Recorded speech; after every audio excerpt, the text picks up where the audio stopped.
နေဟမိမှတ်စာခန်းကြီး1အငယ်1မှ6ဟာလခိတာနေဟမိစကားဟုမူကားအာတဇေရစ်မင်းကြီးနန်းဆန်20ခိတလူလတွင်ငါသည်ရှုရှန်နန်းတော်၌ရှိနေစဉ်ငါညီဟာနန်နှင့်ယူဒလူအချို့တို့သည်ရောက်လာ၍ငါသည်တိမ်သွာခြင်းကိုခံရသောယူဒလူစုတဲကလွတ်သောသူတို့၏အကြောင်းအရာနှင့်ယေရုရှလင်မြို့၏အကြောင်းအရာကိုမေးမြန်းလျှင်သူတို့ကတိမ်သွာခြင်းကိုခံရသောလူစုတဲကလွတ်၍ထိုပြည်၌နေသောသူတို့သည်ကြီးစွာသောဆင်းရဲခြင်းကဲ့ရဲ့ခြင်းကိုခံရကြ၏ယေရုရှလင်မြို့ရိုးသည်ပြိုပျက်လျက်မြို့တကားလည်းမီးလောင်၍ကုန်ပြီဟုပြန်ပြောကြ၏ထိုစကားကိုကြားလျှင်ငါသည်ထိုင်၍အင်တန်ကာလပတ်လုံးငိုကြွေးမြည်တမ်းလျက်အစာရှောင်လျက်နေ၍ကောင်းကင်ဘုံ၏အရှင်ဘုရားသခင်ရှေ့တော်၌ဆုတောင်းသောပဌနာဟုမူကားအိုကောင်းကင်ဘုံ၏အရှင်ဘုရားသခင်ထာဝရဘုရားကြီးမြတ်၍ကြောက်မဲ့ဖွယ်သောဘုရားပညတ်တော်တို့ကိုနှစ်သက်၍ကျင့်ဆောင်သောသူတို့နှင့်ဖွဲ့သောကရုဏာပရိညင်ကိုမဖျက်တည်စေတော်မူသောဘုရားကိုရောကျွန်ဣသရေလအမျိုးသားတို့အဖို့ရှေ့တော်၌နိညမပြအကျွန်ုပ်ဆုတောင်း၍ဣသရေလအမျိုးသားဖြစ်သောအကျွန်ုပ်တို့သည်ကိုရောကိုပြစ်မှားမိသောအပြစ်များကိုဖော်ပြ၍တောင်းပန်သောကိုရောကျွန်၏ပဌနာစကားကိုကြားခြင်းဟံယခုနားထောင်၍စေ့စေ့ကြည့်ရှုတော်မူပါအငယ်9မှ17အကျွန်ုပ်နှင့်အကျွန်ုပ်ဆွေမျိုးတို့သည်ပြစ်မှားပါပြီကိုရောကိုပြစ်မှား၍အလွန်ဆိုးညစ်သောအမှုတို့ကိုပြုမိပါပြီကိုရောကျွန်မောရှေ၌ထားတော်မူသောပညတ်တရားစီရင်ထုံးဖွဲ့တော်မူချက်တို့ကိုမဆောင်ဘဲနေပါပြီကိုရောကတင်တို့သည်လွန်ကျူးလျင်တင်တို့ကိုတပါးမျိုးသားတို့တွင်ငါကွဲပြားစေမည်တဖန်ငါထံသို့ပြန်လာ၍ငါပညတ်တို့ကိုကျင့်ဆောင်ပြန်လျင်မိုးကောင်းကင်အောက်အဝေးဆုံးသောအရပ်သို့နှင်ထုတ်ခြင်းကိုခံရတော်လဲထိုအရပ်ကငါသိမ်းယူ၍ငါနာမတီးရာဘို့ငါရွေးချယ်သောအရပ်သို့ဆောင်ခဲ့မည်ဟုကိုရောကျွန်မောရှေ၌ထားတော်မူသောဂတိတော်ကိုအောက်မေ့တော်မူပါယခုမှဤသူတို့သည်မဟာတန်ခိုးတော်နှင့်အားကြီးသောလက်တော်ဖြင့်ရွေးနှုတ်တော်မူသောကိုရောကျွန်ကိုရောလူမျိုးဖြစ်ကြပါ၏အိုဖျားရှင်ကိုရောကျွန်ပြုသောပဌနာစကားနှင့်နာမတော်ကိုယိုသေးခြင်းသောကျွန်တော်များပြုသောပဌနာစကားကိုနားထောင်တော်မူပါကိုရောကျွန်ကိုယနေ့ကောင်းချီးပေးတော်မူပါဤလူရှိမှမျက်နာရပါမည်အကြောင်းကယ်မသနာတော်မူပါဟုဆုတောင်းလေ၏ထိုအခါငါသည်ရှင်ဘုရင်၏ဖလားတော်ကိုင်ဖြစ်သည်အခန်းကြီး2အငယ်1မှ8အာတေဇရစ်မင်းကြီးနန်းဆန်20နိတန်လတွင်ရှေ့တော်၌တင်သောစပျစ်ရည်ကိုငါကင်၍ဆက်လေ၏အထက်ကတခါမျှရှေ့တော်၌ညှိုးငယ်သောမျက်နာကိုမပြဘူးသည်ဖြစ်၍ရှင်ဘုရင်ကကျမ်းမာလျက်နှင့်အဘယ်ကြောင့်မျက်နာညှိုးငယ်သနည်းဝမ်းနှင့်ဟန်ရှိပါသည်တကားဟုမိန့်တော်မူလျှင်ငါသည်အလွန်ကြောက်၍ရှင်ဘုရင်အသက်တော်အစဉ်မြဲရှင်ပါစေကျွန်တော်ဘိုးဘေးတင်းကြိုင်းရှိရာမြို့သည်ပျက်စီးလျက်မြို့တကားလည်းမီးလောင်၍ကုန်ပြီဖြစ်သောကြောင့်ကျွန်တော်သည်မျက်နာမညှိုးငယ်ဘဲအဘယ်သို့နေနိုင်ပါမည်နည်းဟုလျှောက်တော်ရှင်ဘုရင်ကအဘယ်သို့တောင်းလျှောက်ခြင်းသနည်းဟုမေးတော်မူ၏ငါကလည်းအရှင်မင်းကြီးအလိုတော်ရှိ၍ကျွန်တော်ကိုစိတ်နှင့်တွေ့တော်မူလျှင်ကျွန်တော်ဘိုးဘေးတင်းကြိုင်းရှိရာမြို့ကိုကျွန်တော်ပြုစုရမည်အကြောင်းယူဒပြည်သို့ဆေလွတ်တော်မူပါဟုကောင်းကင်ဘုံ၏အရှင်ဘုရားသခင်အားဆုတောင်းပြီးမှလျှောက်လေ၏ထိုအခါမြောက်သားတော်နှင့်ရှင်၍ထိုင်နေစဉ်ရှင်ဘုရင်ကတင်သွားလျင်အဘယ်မျှကာလကြာလိမ့်မည်နည်းအဘယ်ကာလမှပြန်လာမည်နည်းဟုမေးတော်မူသောကာလအချိန်ကိုငါလျှောက်ထားပြီးမှရှင်ဘုရင်သည်အလိုတော်ရှိ၍ငါကိုလွှတ်လိုက်တော်မူ၏တဖန်တုံရှင်ဘုရင်အလိုတော်ရှိလျင်မြစ်အနောက်ဘက်၌ရှိသောမြို့ဝန်တို့သည်ကျွန်တော်ကိုမစီးမတားယေရုရှလင်မြို့သို့ပို့ရမည်အကြောင်းအမိန့်တော်စာကိုတနာတော်မူပါဥယျာဉ်တော်မူအာတတ်သည်ဗိမာန်တော်ရဲတိုက်တကားတိုင်နှင့်တကားထုတ်ဖို့၎င်းမြို့ရိုးနှင့်ကျွန်တော်နေရာအိမ်ဖို့၎င်း တစ်ကိုပေးရမည်အကြောင်းအမိန့်တော်စာကိုလည်းတနာတော်မူပါဟုတောင်းလျှောက်သည့်အတိုင်းငါ၏ဘုရားသခင်တကူကျေးဇူးတော်ကြောင့်ရှင်ဘုရင်သည်ပေးတနာတော်မူ၏အငယ်9မှ16ထိုအခါမြစ်အနောက်ဘက်မြို့ဝန်တို့ထံသို့ငါရောက်၍ရှင်ဘုရင်၏အမိန့်တော်စာကိုပြ၏ရှင်ဘုရင်သည်လည်းတပ်မှူးနှင့်မြင်းစီးသူရဲတို့ကိုငါနှင့်အတူစေလွှတ်တော်မူသည်ဣသရေလအမျိုးသားတို့၏အကျိုးကိုပြုစုခြင်းငှါ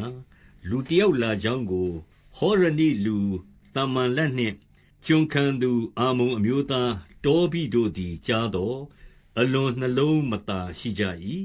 ငါသည်လည်းယေရုရှလင်မြို့သို့ရောက်၍3 ရက်နေပြီးမှကိုယ်၌ပါသောသူအချို့တို့နှင့်တကွ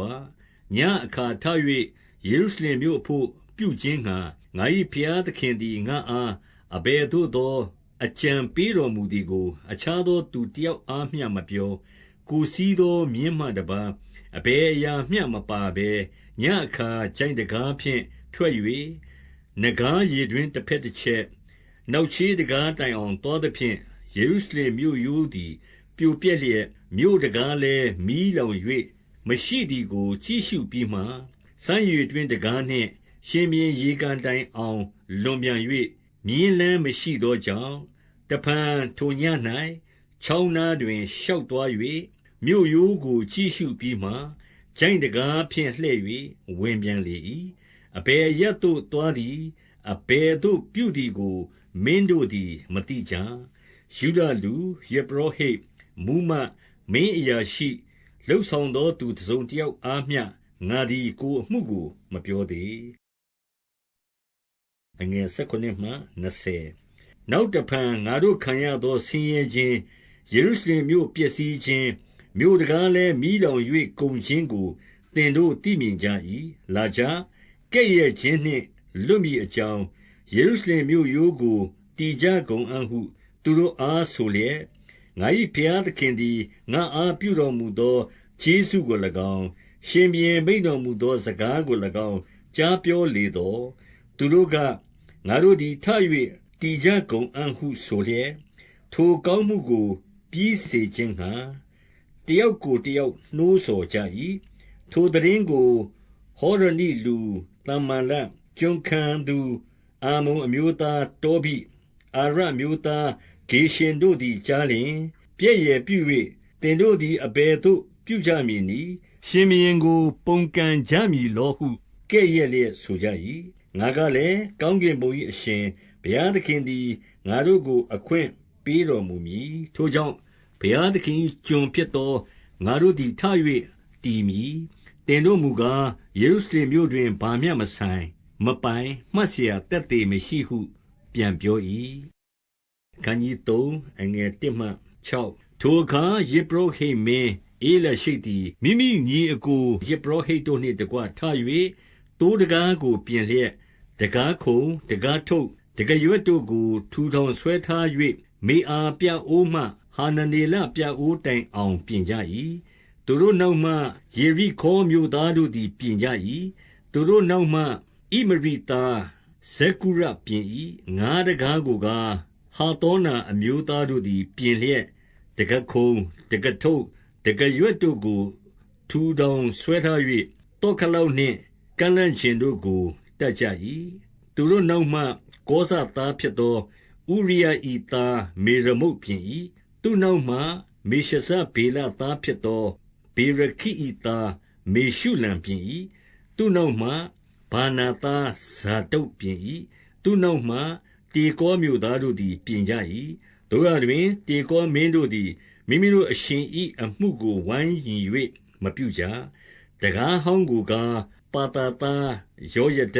ဘေတောဒီယသားမေရှုလံပြင်လျက်တကခုံတကထုတ်တကရွက်တို့ကို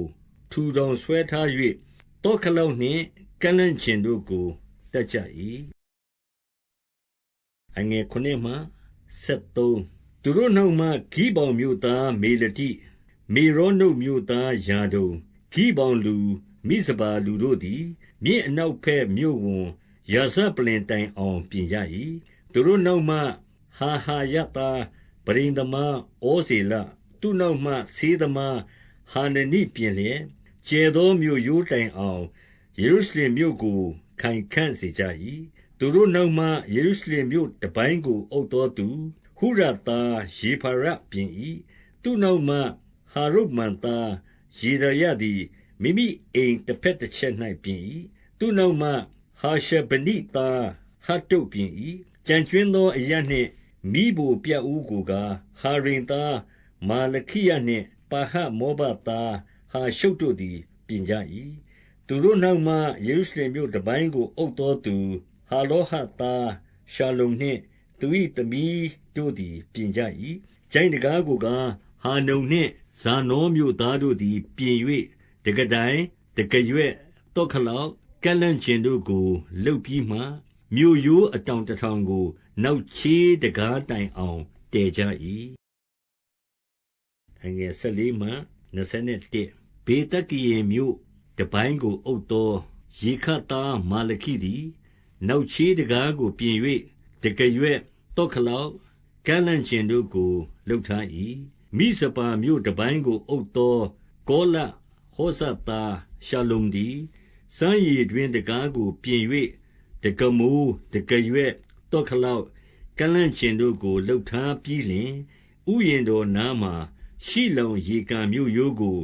ဒါဝိဒ်မြို့လှေကားတိုင်အောင်တည်၏သူနောက်မှဗက်စုရမြို့တပိုင်းကိုအုပ်သောအာဇဗုတ်သားနေဟမိသည်ဒါဝိဒ်တင်းချိုင်းတစ်ဖက်တစ်ချက်မှစ၍နောက်လုသောရေကန်နှင့်ဗိုလ်မင်းအိမ်တိုင်အောင်ပြင်၏သူနောက်မှလေဝိအမျိုးဗာနိသားယေဟုံပြင်၏သူနောက်မှကိလမြို့တပိုင်းကိုအုပ်သောဟာရှဘိသည်မိမိတာကိုပြင်၏သူနောက်မှကိလမြို့တပိုင်းကိုအုပ်သောဟေနဒတ်သားဟာရှဘိညီဘာဝဲပြင်၏သူနောက်မှမိစပါမြို့အုပ်ယောရှုသားအေးစေရသည်လက်နှင့်စုံတိုက်သို့တဲ့ရာတစ်ဖက်တစ်ချက်မြို့တောင်ထိအောင်ပြင်၏သူနောက်မှဇဗေသားဘာရုတ်သည်မြို့တောင်မှယေပရောဟိတ်မင်းအေလရှိတ်အိမ်တကားတိုင်အောင်ကြိုးစား၍ပြင်၏သူနောက်မှကောဇသားဖြစ်သောဥရိယ၏သားမေရမုတ်သည်အေလရှိတ်အိမ်တကားမှအိမ်တောင်တိုင်အောင်ပြင်၏အငယ်22မှ32သူနောက်မှဂျိုင်းရသားယေပရောဟိတ်တို့သည်ပြင်ကြ၏သူတို့နောက်မှဗင်ယမိန်နှင့်ဟာရှုတ်သည်မိမိအိမ်တစ်ဖက်တစ်ချက်၌ပြင်ကြ၏သူတို့နောက်မှအာနနိသားဖြစ်သောမာတိယ၏သားအာဇရိသည်မိမိအိမ်တစ်ဖက်တစ်ချက်၌ပြင်၏သူနောက်မှဟေနဒတ်သားဗိနွိသည်အာဇရိအိမ်မှမြို့ရိုးကွေ့ရာမြို့တောင်တိုင်အောင်ပြင်၏ဥဇဲသားပါလလသည်မြို့ရိုးကွေ့ရာတစ်ဖက်တစ်ချက်ကို၎င်းထောင်ဝင်းနာ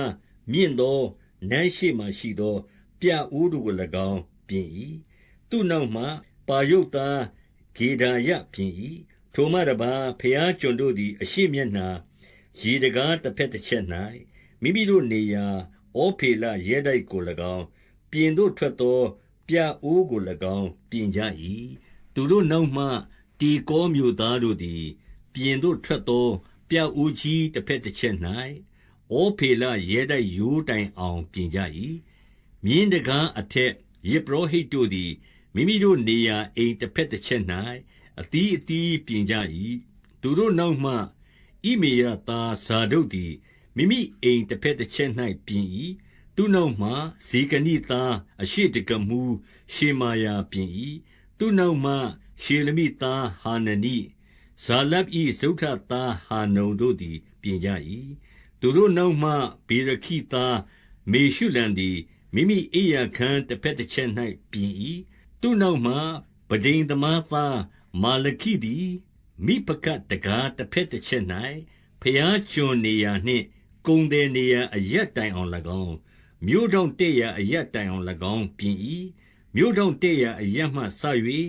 တိုးတကားတိုင်အောင်ဗဒိန်သမားများနှင့်ကုံတယ်များတို့သည်ပြင်ကြ၏အခန်းကြီး4အငယ်1မှ6ထိုသို့ငါတို့သည်မြို့ရိုးတဲချောင်းကိုတမန်လတ်သည်တည်င်းကြားသောအခါအလွန်ဒေါသအမျက်ထွက်၍ယူဒလူတို့ကိုပြည့်ရပြုလျက်အားမရှိသော ထိုယုဒလူတို့သည်အဘယ်သို့ပြုကြမည်နည်းကိုခိုင်ခံ့စေမည်လော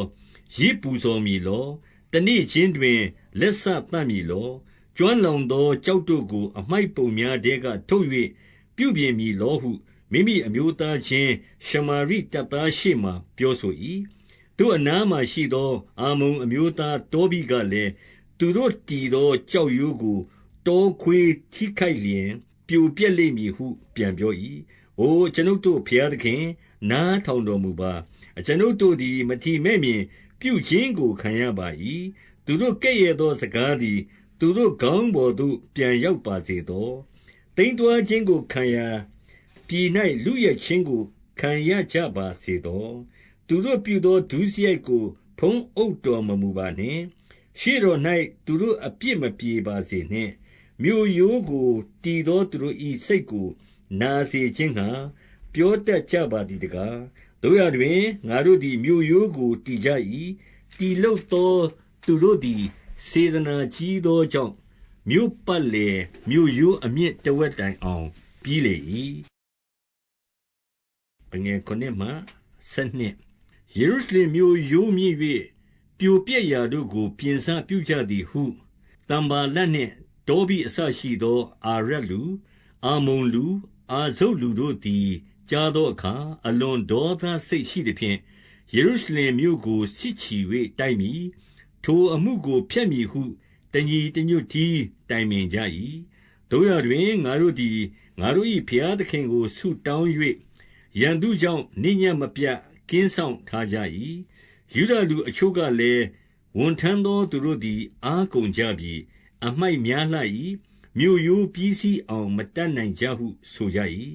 ရန်သူတို့ကလည်းသူတို့သည်အမတ်တမဲ့တတိမရှိဘဲနေစဉ်တွင်ငါတို့သည်သူတို့အထဲသို့ဝင်၍လှုပ်ကြံသဖြင့်ထိုအလုတ်ကိုဖျက်မည်ဟုဆိုကြ၏သူတို့အနားမှနေသောယုဒလူတို့သည်လည်းလာ၍ရန်သူတို့သည်နေရာအရပ်ရပ်တို့ကတင်တို့ကိုတိုက်လာကြလိမ့်မည်ဟုငါတို့အားအထက်ထဆိုကြ၏အငယ်73မှ23ထိုကြောင့်မြို့ရိုးနောက်နှိမ့်သောအရပ်ရှင်းလင်းသောအရပ်တို့၌ဓာလှံလေးလက်နှင့်ပါသောလူများကိုအဆွေအမျိုးအလိုက်ငါခန့်ထား၏ထိုအမှုအလုံးစုံတို့ကိုကြည့်ရှုစီရင်ပြီးမှမူမှမင်းရာရှိကျွင်းသောသူတို့အားခေါ်၍ရန်သူတို့ကိုမကြောက်ကြနှင့်ကြီးမြတ်၍ကြောက်မဲ့ဖွယ်ဖြစ်တော်မူသောထာဝရဘုရားကိုအောက်မေ့ကြလော့ညီကိုသားမယားအိမ်ရာအဖို့ထိုက်ကြလော့ဟုဆို၏ထိုတို့ငါတို့သည်တရိယာ၍ရန်သူအကြံကိုဘုရားသခင်ဖျက်ဆီးတော်မူကြောင်းကိုသူတို့ကြားသိသောအခါငါတို့ရှိသမျှသည်အတီးအတီးလောက်ရအရပ်မြို့ရိုးသို့ပြန်လောက်ကြ၏နောက်မှငါကျွန်တဝက်သည်အလုလောက်ကြ၏တဝက်သည်လှံဒိုင်းလေတန်ကြတ်တို့ကိုကင်ကြ၏မင်းတို့သည်ယူဒအမျိုးသားများနောက်မှနေကြ၏မြို့ရိုးတည်သောသူဝန်ထမ်းသောသူဝန်ကိုတင်သောသူအပေါင်းတို့သည်လက်တစ်ဖက်နှင့်လှုပ်ကြ၏လက်တစ်ဖက်နှင့်လက်နက်ကိုကင်ကြ၏တီလှုပ်သောသူအပေါင်းတို့သည်ခါ၌ဓာဆွဲလျက်တီလှုပ်ကြ၏တဘိုးမှုတ်သောသူသည်ငါအနားမှရပ်နေ၏ငါကလည်းအလုတ်သည်ကြီးကျယ်လှ၏မြို့ရိုးပေါ်မှတယောက်တခြားစီသူနှင့်ငါဝေးဝေးလုပ်ရ၏တို့ဖြစ်၍တဘိုးမှုတ်တံကိုကြားလေရရပ်မှငါတို့ထံသို့စီဝေးကြငါတို့၏ဘုရားသခင်သည်ငါတို့ဘက်၌စစ်ကူတော်မူမည်ဟုမူမှမင်းအရာရှိကျွင်းသောသူတို့အားငါဆို၏ထိုသို့ငါတို့သည်အလုတ်လုပ်ကြ၏လူတဝက်သည်မိုးလင်းသည်မှဆ၍ကျဲပေါ်သည်တိုင်အောင်လှံလက်နက်တို့ကိုကင်ကြ၏ထိုအခါ၌လည်းငါကလူတိုင်းမိမိကျွန်နှင့်တကွညအချိန်တွင်ယေရုရှလင်မြို့ထဲမှအိပ်စေတို့ပြုလျှင်ကျွန်တို့သည်နေ့အခါအလုတ်လုပ်လျက်ညအခါအလှဲ့လှဲ့ဆောင်းလျက်ရှိကြလိမ့်မည်ဟုလူများတို့အားဆို၏ထိုသို့ငါနှင့်ငါညီငါကျွန်ငါနောက်၌လိုက်သောတပ်သားတို့သည်ကိုအဝတ်ကိုမချွတ်ဘဲနေရကြ၏အခန်းကြီး9အငယ်1မှ8ထိုအခါယောက်ျားမိန်းမတို့သည်အမျိုးသားချင်းယူဒလူတို့ကိုအလွန်အပြစ်တင်၍မြည်တမ်းကြ၏အချို့ကလည်းငါတို့နှင့်သားသမီးများစွာရှိကြ၏သူတို့အသက်မွေးလောက်အောင် စားစရာဆန်စပါးကိုအဘယ်မှာရနိုင်မည်နည်းဟုဆိုကြ၏။အချို့ကလည်းငါတို့သည်လေယာဥယျာဉ်အိမ်တို့ကိုပေါင်ထားပြီ။အစာခေါင်းမသောကာလဆန်စပါးကိုအဘယ်မှာရနိုင်ပါမည်နည်းဟုဆိုကြ၏။အချို့ကလည်းငါတို့သည်အခွန်တော်ကိုပေးเสียရှိစေခြင်းငှါလေယာဥယျာဉ်အတွက်ငွေကိုချေးယူပြီ။ယခုမှငါတို့ကိုယ်ခန္ဓာသည်အမျိုးသားချင်းတို့၏ကိုယ်ခန္ဓာကဲ့သို့ဖြစ်၏။ငါတို့သားသမီးသည်သူတို့သားသမီးကဲ့သို့ဖြစ်ကြ၏။ငါတို့သားသမီးကိုရောင်း၍ကျွန်ခံစေရမည်လော။ကျွန်ခံပြီးသောသမီးတို့ကိုလည်းရွေးခြင်းငှါမတတ်နိုင်။ပိုင်ရင်းလေယာနှင့်ဥယျာဉ်တို့သည်သူတပါးလက်သို့ရောက်လေပြီတကားဟုဆိုကြ၏။ထိုသို့အပြစ်တင်မြည်တမ်းသောစကားကိုငါသည်ကြားသောအခါအလွန်ညှိုးငယ်သောစိတ်ရှိ၍ကိုယ်အလိုလျောက်ဆင်ခြင်ပြီးမှမူးမတ်နှင့်မင်းအရာရှိတို့ကိုခေါ်၍သင်တို့သည်အမျိုးသားချင်းတို့၌အတိုးစားတတ်ကြသည်တကားဟုဆုံးမသဖြင့်သူတို့တစ်ဖက်၌လူအများတို့ကိုစုဝေးစေလျက်တပန်းမျိုးသားတို့လက်၌ကျွန်ခံသောငါတို့ညီအကိုယူဒလူတို့ကိုငါတို့သည်တတ်နိုင်သမျှအတိုင်းရွေးနှုတ်ပြီးမှသင်တို့သည်ညီအကိုတို့ကိုတဖန်ရောင်းဦးမည်လောသူတို့သည်အမျိုးသားချင်းတို့တွင်အယောင်ခံရမည်လောဟုဆိုလျင်သူတို့သည်ပြန်ပြောเสียမရှိတိတ်ဆိတ်စွာနေကြ၏အငယ်9မှ13ငါကလည်းသင်တို့ပြုသောအမှုမကောင်းပါတကားငါတို့ရန်သူဖြစ်သောတပါးမျိုးသားတို့သည်ငါတို့ကိုကဲ့ရဲ့မည်ဟုစိုးရင်၍ငါတို့၏ဘုရားသခင်ကိုကြောက်ရွံ့သောစိတ်နှင့်သင်တို့ကျင့်သင့်သည်မဟုတ်လော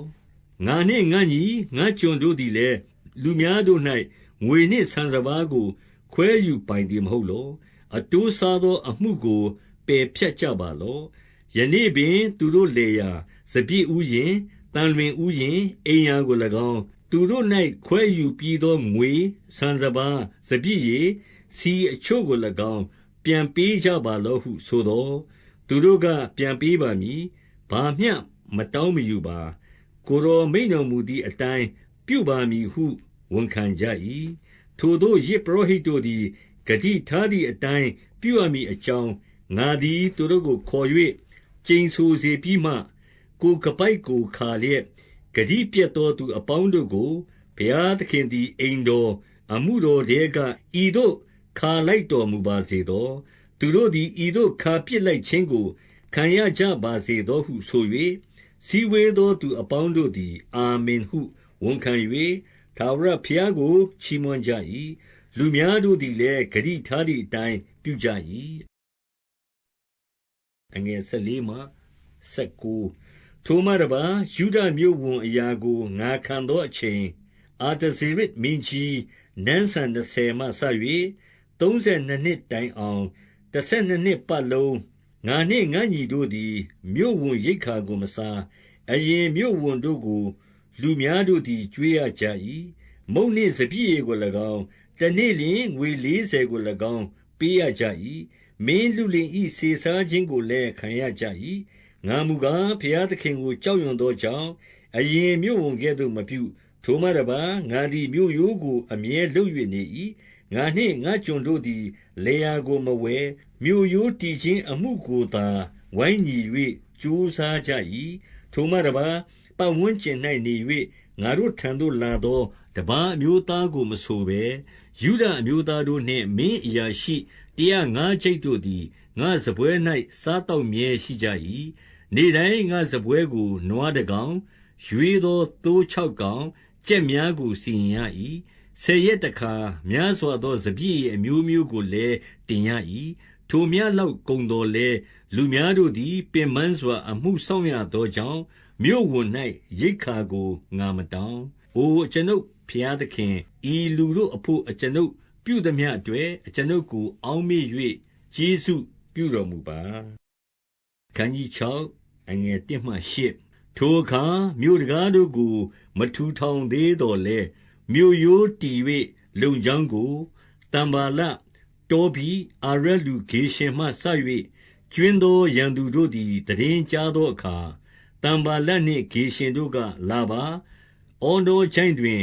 ခေဖိရိမ်ရွာမှတွေ့ကြကုန်အံ့ဟုမကောင်းသောအကြံရှိ၍ငါကိုမှားလိုက်ကြ၏ ငါကလည်းငါသည်ကြီးသောအမှုကိုဆောင်ရွက်ရသောကြောင့်မဆင်းမလာနိုင်ထိုအမှုကိုမဆောင်ရွက်ဘဲသင်တို့ရှိရာသို့ဆင်းသွား၍အဘယ်ကြောင့်အမှုပြတ်ရမည်နည်းဟုတမန်တို့ကိုစေလွှတ်၍ပြန်ပြော၏ထိုသို့လေးချိန်တိုင်အောင်မှားလဲ၍ငါသည်လည်းယခင်ကဲ့သို့ပြန်ပြော၏နောက်ပစ္စမအချိန်၌တမန်လသည်ယခင်ကဲ့သို့မိမိကျွန်ကိုစေလွှတ်၍ကျွန်တွင်တစိမ့်မခတ်သောစာပါ၏စာချက်ဟုမူကားသင်နှင့်ယူဒလူတို့သည်ပုန်ကန်မိအကြံရှိသည်ဟုလူအမျိုးမျိုးပြောဆိုကြ၏ဂေရှင်လည်းသက်သေခံ၏ထိုစကားနှင့်အညီသင်တို့သည်ယူဒရှင်ဘုရင်ဖြစ်လိုသောငါမြို့ရိုးကိုတည်၏ယူဒပြည်၌ရှင်ဘုရင်ရှိသည်ဟုတင့်ကိုရည်ဆောင်၍ယေရုရှလင်မြို့၌ဟောပြောရသောပရောဖက်တို့ကိုသင်ခန့်ထားပြီထိုစကားအတိုင်းရှင်ဘုရင်အားကြားလျှောက်ရမည်တို့ဖြစ်၍လာပါတိုင်ပင်ကြကုန်အံ့ဟုစာ၌ပါတည်းငါကလည်းသင်ပြောသောစကားတခွန်းမျှမမှန်ကိုယ်စိတ်ထဲမှအချည်းနှီးထင်တတ်သည်ကြီးဟုစေလွှတ်၍ပြန်ပြော၏အငယ်9မှ14ကြောင့်မူကားသူတို့ကထိုအလုပ်ကိုလက်ဆက်မတတ်နိုင်အောင်သူတို့သည်အားလျော့ကြလိမ့်မည်ဟုဆိုလျက်ငါတို့ကိုချိန်ချောက်ကြ၏တို့ရတွင်ထိုစကားကြောင့်ငါသာ၍အားရှိ၏ထိုအခါမဟေတဗေလသားဖြစ်သောဒေလာယ၏သားရှေမာယသည်ပုန်းရှောင်လျက်နေသောအိမ်သို့ငါသွားလျင်သူကဘုရားသခင်၏အိမ်တော်အတွင်းခန်းထဲမှငါတို့သည်စုဝေး၍ဗိမာန်တော်တကားတို့ကိုပိတ်ထားကြကုန်အံ့ကိုယ်တော်ကိုတတ်အံ့သောငါလာကြလိမ့်မည်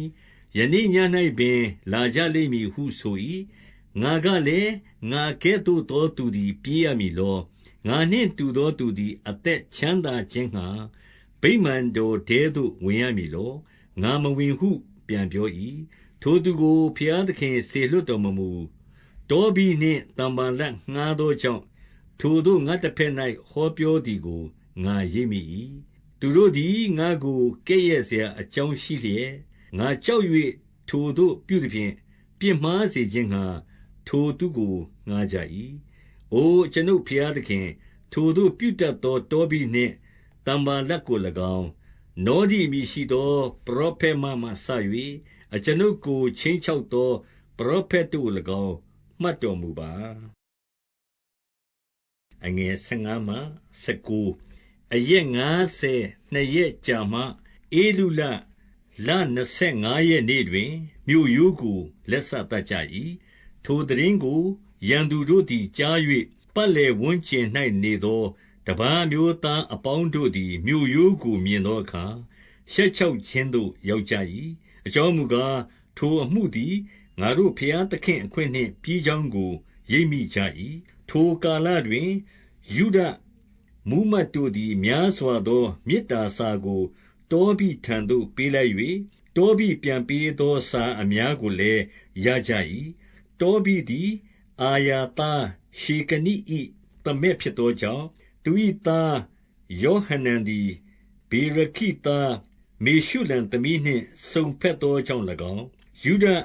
လူအများတို့သည်တောဘိထံ၌သစ္စာကိုခံကြပြီသူတို့သည်တောဘိပြုသောအမှုကောင်းတို့ကိုငါအားပြန်ပြောကြ၏ငါစကားကိုလည်းသူအားပြန်ပြောကြ၏သူသည်လည်းငါကြောက်စေခြင်းငှါစာပေးလိုက်လေ၏အခန်းကြီး9အငယ်1မှ4မြို့ရိုးကိုလက်ဆက်တတ်သောအခါငါသည်တကားတို့ကိုထူထောင်၍တကဆောင်တည်ခြင်းသည်လေဝိသားတို့ကိုခန့်ထားပြီးမှသစ္စာရှိ၍ဘုရားသခင်ကိုအထူးသဖြင့်ယူသေးသောရဲတိုင်းမှုဟာနနိနှင့်ငါညီဟာနန်တို့၌ယေရုရှလင်မြို့ကိုအပ်လျက်နေမထွက်မီယေရုရှလင်မြို့တကားတို့ကိုမဖွင့်စေနှင့်တကဆောင်ရှိစဉ်တကားတို့ကိုပိတ်၍ကန့်လန့်ခြင်းထိုးစေမြို့သူမြို့သားတို့သည်အသီးသီးမိမိတို့အရပ်မိမိတို့အိမ်တစ်ဖက်တစ်ချက်၌ကင်းဆောင်စေဟုစီရင်၏အကြောင်းမူကားမြို့သည်ကျယ်ဝန်းတော်လဲ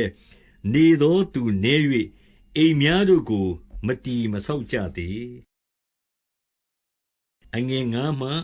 38 ထိုအခါမူးမတ်မင်းအရာရှိဆင်းရဲသားတို့ကိုအဆွေအမျိုးအလိုက်စာရင်းယူခြင်းငှါ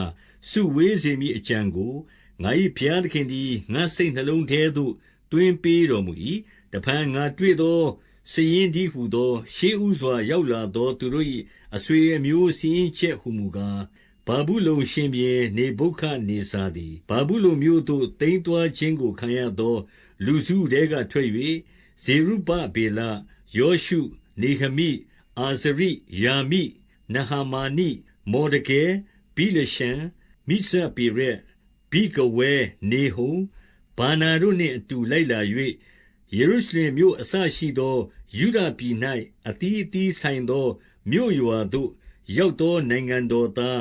ဣသရေလလူစင်းဟုမူကားပါရုတ်အမျိုးသား2182ယောက်ရှေပတိအမျိုးသား382ယောက်အာရံအမျိုးသား652ယောက်ပါဟတ်မောဘအမျိုးယောရှုနှင့်ယွာဘအမျိုးသား2818ယောက်ဧလံအမျိုးသား1254ယောက်ဇတ္တုအမျိုးသား845ယောက်ဇကဲအမျိုးသား960ဗိနွိအမျိုးသား648ယောက်ဘေဘဲအမျိုးသား623ယောက်အာဇဂတ်အမျိုးသား1322ယောက်အဒေါနိကံအမျိုးသား669ယောက်ဘိကဝဲအမျိုးသား2059ယောက်အာဒိန်အမျိုးသား655ယောက်ဟေဇကိနှင့်အာတာအမျိုးသား98ယောက်ဟာရှုံအမျိုးသား328ယောက်ဘေဇဲအမျိုးသား324ယောက်ဟာရိတ်အမျိုးသား112ယောက်ဂိဗောင်အမျိုးသား95ယောက်ဗက်လင်မြို့နေတောဖမြို့သား188ယောက်အာနတုတ်မြို့သား128ယောက်ဘေသာဇမဝက်မြို့သား42ယောက်ကိရယယာရိမြို့ခေဖိရမြို့ဘေရုမြို့သား943ယောက်ယာမမြို့ဂါဘာမြို့သား621ယောက်မိမမြို့သား122ယောက်ဘေသလမြို့အာဣမြို့သား123ယောက်အခြားသောနေဘောမြို့သား52ယောက်အခြားသောဧလံမြို့သား1254ယောက်ဟာရိမြို့သား320ယေရိခေါမြို့သား345ယောက်လောဒမြို့ဟာဒိန်မြို့ဩနောမြို့သား921ယောက်တေနာမြို့သား3930တည်းအငယ်39မှ45ယေဘရဟိတ်စင်းဟုမူကား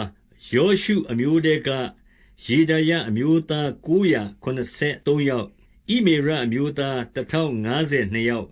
ပါရှုရအမျိုးသား1248ယောက်ဟာရိအမျိုးသား1019ယောက်တည်းလေဝိသားစင်းဟုမူကားဟောဒေဝအမျိုးတဲကယောရှုအမျိုးနှင့်ကာဒမေလအမျိုးသား84ယောက်တီချင်းသည်အာတအမျိုးသား148ယောက်တက္ကဆောင်ရှာလုံအမျိုးသားအာတာအမျိုးသားတာလမုန်အမျိုးသားအကုတ်အမျိုးသားဟတိတအမျိုးသားရှောဘေအမျိုးသားပေါင်း138ယောက်တည်းအငယ်46မှ60ဖျားကြုံခံသူဇိဟအမျိုးသားဟတုဖအမျိုးသားတာဘောက်အမျိုးသားကေရုအမျိုးသားတယအမျိုးသားပါဒုအမျိုးသားလေဗနာအမျိုးသားဟကပအမျိုးသားရှာလမဲအမျိုးသားဟာနန်အမျိုးသားဂိန္ဒီလအမျိုးသားဂါဟာအမျိုးသားယာယအမျိုးသားယေစိန်အမျိုးသားနီကောဒအမျိုးသားဂမ်ဇမ်အမျိုးသားဩဇအမျိုးသားပါတာအမျိုးသားဘေသဲအမျိုးသားမုနိမ်အမျိုးသားနေဖိရှေသိန်အမျိုးသားဘာကပုတ်အမျိုးသားဟာခုဖအမျိုးသားဟာရဟုရအမျိုးသားဘာဇလိန်အမျိုးသားမေဟိဒအမျိုးသားဟာရရှအမျိုးသားဘာရကုတ်အမျိုးသားတိတရအမျိုးသားတာမအမျိုးသားနေဇိအမျိုးသားဟတိဖအမျိုးသားဒီရှောလမုန်၏အစေခံကျွန်တောတဲအမျိုးသားတောဖရဲအမျိုးသားပေရိဒအမျိုးသားယာလအမျိုးသားဒါကွန်အမျိုးသားဂိန္ဒေလအမျိုးသားရှေပတိအမျိုးသားဟတိလအမျိုးသားပောခရဲအမျိုးသားဇေဘိန်အမျိုးသားအာမုန်အမျိုးသားဒီဖျားကျွန်နှင့်ရှောလမုန်၏ကျွန်ပေါင်းက392ယောက်တည်းအငယ်61မှ69 ထိုမှတပါးဣသရေလအမျိုးမှန်သည်မမှန်သည်ကို၎င်းမိမိတို့အဆွေအမျိုးကို၎င်းမပြနိုင်ဘဲတေလမေလမြို့တေလဟာရရှမြို့ခေရုမြို့အာဒုံမြို့ဣမေရမြို့မှထွက်သွားသောသူဟုမူကားဒေလာယအမျိုးသားတောဘိအမျိုးသားနေကောဒအမျိုးသားပေါင်း642ယောက်တည်းပရောဟိတ်အမျိုးတဲကဟဗယအမျိုးသားကောဇအမျိုးသားဂိလပြည်သားဗာစီလဲသမီးတယောက်နှင့်ဆုံဖက်၍ယောက္ခမအမည်ကိုရသောဗာစီလဲအမျိုးသားတို့သည်စည်ရင်ဝင်သောလူစုတွင်မိမိတို့စည်ရင်ကိုရှာ၍မတွေ့သောကြောင့်အမျိုးမစစ်ယေပရောဟိတ်အရာကိုမခံရကြဥရိနှင့်သူမိန်ပါသောယေပရောဟိတ်မပေါ်မီတိုင်အောင်သူတို့သည်အလွန်တန်ရှင်းသောအရာတို့ကိုမစားရဟုပြည်အုပ်မင်းစီရင်၏ပရိသတ်ပေါင်းကား42,360တည်းထိုမှတပါးကျွန်ယောက်ျားကျွန်မိန်းမပေါင်း9,339ယောက်တည်ခြင်းသည်ယောက်ျားမိန်းမပေါင်း245ယောက်မြင်းပေါင်း936စီးလားပေါင်း245စီးကလအုပ်ပေါင်း435စီးမြဲပေါင်း6,920တည်းအငယ်80မှ83အဆွေအမျိုးတကြီးချို့တို့သည်အမှုတော်ကိုဆောင်ရွက်เสียလှူကြ၏ပြည်အုပ်မင်းသည်လည်းရွှေဒင်္ဂါ1000အင်တုံ90ယေပရောဟိတ်အဝတ်စုံ930ကိုဗန္တာတော်ထဲသို့တွင်းလေ၏အဆွေအမျိုးတကြီးတွင်သောရွှေငွေပေါင်းကားရွှေဒင်္ဂါ2000ငွေအခွက်22,000တည်းကျွင်းသောသူတို့သည်လည်းရွှေဒင်္ဂါ2000ငွေအခွက်2000ယေပရောဟိတ်အဝတ်စုံ68စုံကိုတွင်းကြ၏ထိုတို့ယေပရောဟိတ်လေဝိသားတကားဆောင်တည်ခြင်းသည်တာမညလူအချို့ဖျားကျွန်အဆရှိသောဣသရေလပြည်သူပြည်သားအပေါင်းတို့သည်မိမိတို့နေရာမြို့ရွာတို့၌နေရာကျကြ၏အခန်းကြီး၈အငယ်1မှ8တတမလရောက်မှမြို့ရွာအရရ၌နေသောဣသရေလအမျိုးသားလူအပေါင်းတို့သည်လာ၍ရေတကားလမ်းတွင်စည်းဝေးကြ၏ဣသရေလအမျိုး၌ထာဝရဘုရားထားတော်မူသော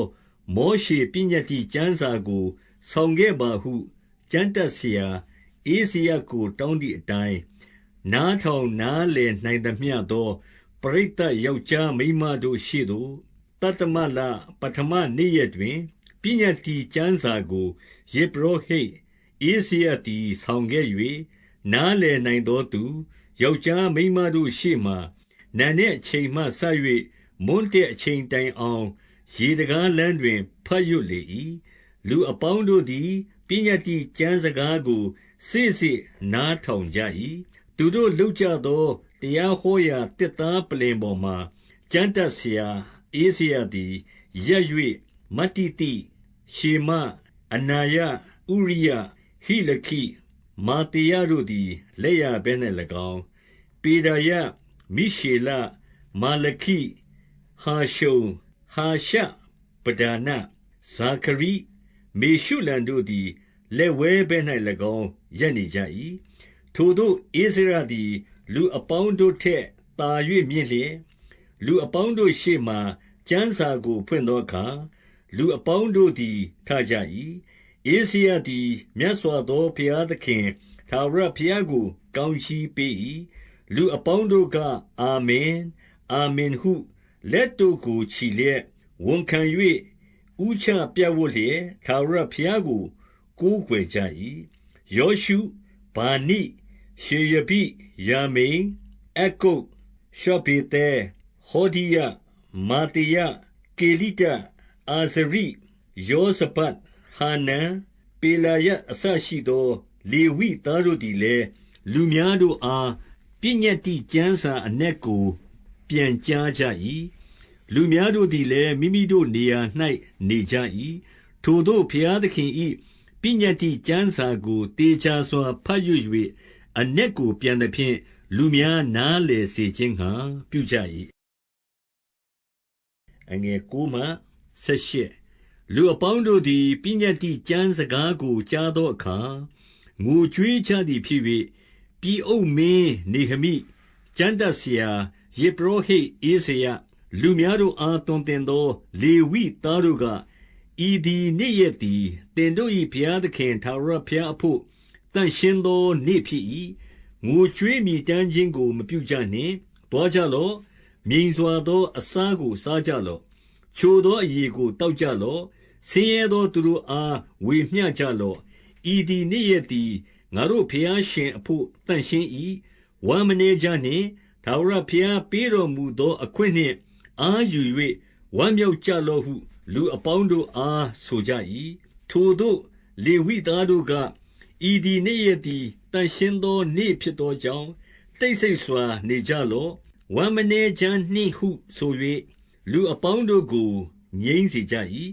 လူအပေါင်းတို့သည်ဟောပြောသောစကားများကိုနားလည်သောကြောင့်စားတောက်ခြင်းသူတစ်ပါးတို့အားဝေမျှခြင်းအလွန်ပျော်မွေ့ခြင်းကိုပြုအံ့သောငှာတွားကြ၏ဒုတိယနေ့ရက်တွင်အဆွေအမျိုးတကြီးများတို့နှင့်တကွယေပရောဟိတ်လေဝိသားတို့သည်ပညတ္တိကျမ်းစကားကိုနားလည်အံ့သောငှာကျမ်းတတ်ဆရာဧဇယထံ၌စည်းဝေးကြ၏တတ္တမလပွဲကိုခံကြစဉ်ဣသရေလအမျိုးသားအပေါင်းတို့သည်တစ်ခက်တဲ၌နေရကြမည်ဟုမောရှေအားဖြင့်ထာဝရဘုရားမှားထားတော်မူသောပညတ္တိကျမ်းစာ၌ရေးထားကြောင်းကိုတွေ့ကြ၏ထိုစကားကိုကြားသောအခါကျမ်းစာ၌ပါသည့်အတိုင်းတစ်ခက်တဲတို့ကိုလှုပ်ခြင်းငှာတောင်သို့သွားကြ၏တန်လွင်ကဲ့ထင်းယူခက်မုရတုခက်စွန်ပလွန်ခက်အစရှိသောထူထပ်သောအခက်အလက်မျိုးတို့ကိုဆောင်ခဲ့ကြဟုယေရုရှလင်မြို့မှဆ၍ခတ်သိမ်းသောမြို့ရွာတို့၌ကြော်ညာကြ၏လူများတို့သည်ထွက်သွား၍တစ်ခက်တို့ကိုဆောင်ခဲ့ပြီးလျှင်အိမ်မိုးပေါ်မှ၎င်းမိမိဝင်းထဲဗိမာန်တော်တတိုင်းထဲမှ၎င်းရေတကားလမ်းနှင့်အေဖရိတကားလမ်းမှ၎င်းတစ်ခက်တဲများကိုလုပ်ကြ၏ထိုသို့သိမ်းသွားခြင်းကိုခံရရာထဲကထွက်လာသောပရိသတ်အပေါင်းတို့သည်တစ်ခက်တဲတို့ကိုလုပ်၍ထိုင်နေကြ၏နုန်သားယောရှုလက်ထက်မှစ၍ဣသရေလအမျိုးသားတို့သည်တခါမျှထိုသို့မပြုကြအလွန်ဝမ်းမြောက်လျက်နေကြ၏ပထမနေ့မှစ၍နောက်ဆုံးသောနေ့တိုင်အောင်နေ့ရက်အစဉ်တိုင်းဘုရားသခင်၏ပညတ္တိကျမ်းစာကိုဖတ်ရွတ်ကြ၏ထိုပွဲကို9ရက်ပတ်လုံးခံကြ၏8ရက်မြောက်သောနေ့၌တရားတော်အတိုင်းဓမ္မပွဲကိုလည်းခံကြ၏အခန်းကြီး9အငယ်1မှ3ထိုလ24ရက်နေ့တွင်ဣသရေလအမျိုးသားတို့သည်အစာရှောင်လျက်ရှောတေအဝတ်ကိုဝတ်လျက်ကိုယ်၌မြေမှုန့်ကိုတင်လျက်စည်းဝေးကြ၏ထိုအခါဣသရေလအမျိုးစစ်ဖြစ်သောသူတို့သည်တပါးမျိုးသားရှိသမျှတို့နှင့်ကွာ၍ကိုယ်အပြစ်နှင့်ဘိုးဘေးတို့၏အပြစ်များကိုဖော်ပြတောင်းပန်ကြ၏မိမိတို့နေရာ၌ရပ်နေ၍မိမိတို့ဘုရားသခင်ထာဝရဘုရား၏ပညတ္တိကျမ်းစာကိုနေ့လေးစုတစုဖတ်ကြ၏အပြစ်ကိုဖော်ပြတောင်းပန်၍မိမိတို့ဘုရားသခင်ထာဝရဘုရားကိုနေ့လေးစုတစုကိုးကွယ်ကြ၏အငယ်4မှ9ထိုအခါလေဝိသားယောရှုဗာနိကမြေလရှေဗနိဗုန်နိရှေယပိဗာနိခေနနိတို့သည်ပလင်ပေါ်မှရပ်၍သူတို့၏ဘုရားသခင်ထာဝရဘုရားအားကြီးစွာသောအသံနှင့်ကြွေးကြော်ကြ၏တဖန်လေဝိသားယောရှုကမြေလဗာနိဟာရှဗနိရှေယပိဟောဒိယရှေဗနိပေတဟိတို့ကထကြလော့သင်တို့၏ဘုရားသခင်ထာဝရဘုရားသည်အစဉ်အမြဲမင်္ဂလာရှိတော်မူစေတည်းဟုကောင်းကြီးပေးကြလော့ကောင်းကြီးပေးခြင်းချီးမွမ်းခြင်းအမျိုးမျိုးထက်ကြီးမြင့်၍ဘုန်းကြီးသောကိုယ်တော်၏နာမသည်မင်္ဂလာရှိပါစေတည်းကိုယ်တော်သာလျှင်ထာဝရဘုရားဖြစ်တော်မူ၏အမြင့်ဆုံးသောကောင်းကင်နှင့်ကောင်းကင်ဗိုလ်ခြေအပေါင်းတို့ကို၎င်းမြေကြီးနှင့်မြေကြီးပေါ်မှာရှိသမျှတို့ကို၎င်းပင်လယ်နှင့်ပင်လယ်၌ပါသမျှတို့ကို၎င်းဖန်ဆင်းတော်မူ၏အလုံးစုံတို့ကိုစောင့်မတော်မူ၏ကောင်းကင်ဗိုလ်ခြေတို့သည်ကိုယ်တော်ကိုကိုးကွယ်ကြပါ၏ အိုထာဝရအရှင်ဘုရားသခင်ကိုရိုသည်အာဗျံကိုရွေးချယ်၍ခါလဒဲပြည်ဥရမြို့မှခေါ်ခဲ့ပြီးလျှင်အာဗျံဟံဟူသောအမည်ကိုပေးတော်မူ၏အငယ်၈မှ၁၂ရှေ့တော်၌သူ့သဘောဖြောင့်သည်ကိုတွေ့သောကြောင့်ခါနနိပြည်ဟိတ္တိပြည်အာမောရိပြည်ဖေရဇိပြည်ယေဗုသိပြည်ဂိရဂါရှိပြည်တို့ကိုအာဗြဟံအမျိုးအနွယ်အားငါပေးမည်ဟုဝန်ခံသည့်အတိုင်းတစ္ဆာတော်မပြတ်ပြုတော်မူ၏အေဂုတ္တုပြည်၌အကျွန်ုပ်တို့၏ဘိုးဘေးများခံရသောညှင်းဆဲခြင်းကိုမြင်၍အေဒုံပင်လယ်နားမှသူတို့အော်ဟစ်သောအသံကိုကြားတော်မူ၏ဖာရောဘုရင်နှင့်သူ၏ကျွန်များပြည်သူပြည်သားအပေါင်းတို့သည်အကျွန်ုပ်တို့၏ဘိုးဘေးတို့ကိုစော်ကားစွာပြုသောကြောင့်ကိုယ်တော်သည်ကြည့်ရှု၍နေတော်မမူထိုပြည်သားတို့၌နမိတ်လက္ခဏာနှင့်အံ့ဘွယ်သောအမှုတို့ကိုပြတော်မူ၍တည်င်းတော်သည်ယနေ့တိုင်အောင်ကြော်စောလျက်ရှိပါ၏သူတို့သည်ပင်လယ်အလယ်၌မြေပေါ်မှရှောက်သွားမည်အကြောင်းသူတို့ရှေ့မှပင်လယ်ကိုခွဲတော်မူ၏ညှင်းဆဲသောသူတို့ကိုကားနက်သောရေထဲသို့ကြောက်ကိုပစ်တကဲ့သို့ပစ်တော်မူ၏ထိုမှတပါနေ့အချိန်၌မိုးတိမ်တိုင်အားဖြင့်၎င်းညအချိန်၌သူတို့သွားရလမ်းကိုလင်းစေသောမိတိုင်အားဖြင့်၎င်းသူတို့ကိုပို့ဆောင်တော်မူ၏အငယ်73မှ16ကိုရိုတိုင်လည်းတိနတောင်ပေါ်သို့ဆင်းသက်၍မိုးကောင်းကင်တဲကဗျာဒိတ်တံကိုလွှတ်သည်ဖြင့်ဟုတ်မှန်ဖြောင့်မတ်သောစီရင်ထုံးဖွဲ့ချက်ပညာတရားတို့ကိုအပ်ပေးတော်မူ၏တန်ရှင်းသောဥပုသ်နေ့ရက်တော်ကိုဖော်ပြ၍ကိုရောကျွန်မောရှေအားဖြင့်နီးနာဥပဒေသပညာတရားတို့ကိုလည်းထားတော်မူ၏သူတို့မွတ်သိပ်ခြင်းနှင့်ရေငတ်ခြင်းကိုပြေစေခြင်းငှာမိုးကောင်းကင်မုန့်နှင့်ကြောက်ထဲကထုတ်သောရေကိုပေးတော်မူ၏သူတို့ပိုင်ဖို့ကျိန်ဆိုတော်မူသောပြည်ထဲသို့ဝင်၍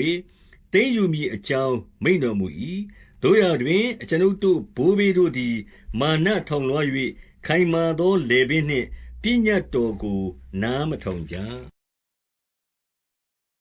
အငယ်16မှ20သူတို့တွင်ပြုတော်မူသောအံ့ဘွယ်သောအမှုတို့ကိုမအောက်မေ့အာနာတော်ကိုညှင်းဆန်လျက်လယ်ပင်ခိုင်မာသည်ဖြစ်၍ကျွန်ခံရာအေဂုတ္တုပြည်သို့ပြန်လိုသောငါလူကြီးတူကိုချီးမြှောက်ကြ၏တို့ရတွင်ကိုတော်သည်အပြစ်ကိုဖြေတတ်သောဖျားချစ်တနာခြင်းမေတ္တာကရုဏာနှင့်ပြည့်စုံ၍စိတ်ရှည်ခြင်းကျေးဇူးပြုခြင်းနှင့်ကြွယ်ဝသောဖျားဖြစ်တော်မူသောကြောင့်သူတို့ကိုစွန့်ပစ်တော်မမူထိုမြတ်မကသူတို့သည်နွားတငယ်အယုတ်ကိုတွန်း၍အိုဣသရေလအမျိုးဤဖျားသည်တင့်ကိုအေဂုတ္တုပြည်မှနှုတ်ဆောင်သောတင်ဤဖျားဖြစ်တော်မူ၏ဟုဆိုလျက်အလွန်ပြစ်မှားတော်လဲကိုရိုသည်အထူးသဖြင့်တနာတတော်ဖျားဖြစ်တော်မူ၍တော၌သူတို့ကိုစွန့်ပစ်တော်မမူနေ့အချိန်၌လမ်းပြသောမိုးတိမ်မပြောက်ညအချိန်၌သူတို့တွားရလမ်းကိုလင်းစေသောမိတိုင်လည်းမကွယ်သူတို့အားတွင်တင်เสียဖို့ကောင်းသောဝိညာဉ်တော်ကိုပေးတော်မူ၏သူတို့စားရသောကိုရိုဤမာနကိုရုပ်သိမ်းတော်မမူသူတို့အငတ်ပြေစေခြင်းငှာရေကိုလည်းပေးတော်မူ၏အငယ်21မှ30အနှစ်40ပတ်လုံးသူတို့ကိုအလင်းမဆင်းရဲစေခြင်းငှာကျွေးမွေးတော်မူ၏သူတို့အဝတ်မဟောင်းမနွမ်းရသူတို့ခြေသည်လည်းမပွန်းမယောင်ရနောက်မှတပါးမျိုးသားတို့၏တိုင်းနိုင်ငံများကိုသူတို့အားအကုန်အစင်ဝေဖန်၍ပေးသနာတော်မူသည်ဖြင့်သူတို့သည်ဟေရှဘုန်ရှင်ဘုရင်ရှိဟုန်နှင့်ဗာရှန်ရှင်ဘုရင်ဩဃအစိုးရသောပြည်တို့ကိုသိမ်းယူကြ၏သူတို့သားမြေးတို့ကိုမိုးကောင်းခင်ကျယ်ကဲ့သို့များပြားစေတော်မူ၏အကျဉ်ပြည်ထဲသို့သူတို့ဝင်၍သိမ်းယူမည်အကြောင်းသူတို့၏ဘိုးဘေးတို့အားဂတိထားတော်မူ၏ထိုပြည်ထဲသို့တွင်တော်မူသည်ဖြင့်သားမြေးတို့သည်ဝင်၍သိမ်းယူကြ၏သူတို့ရှေ့မှထိုပြည်သားခါနနိလူတို့ကိုနှိပ်စက်တော်မူ၍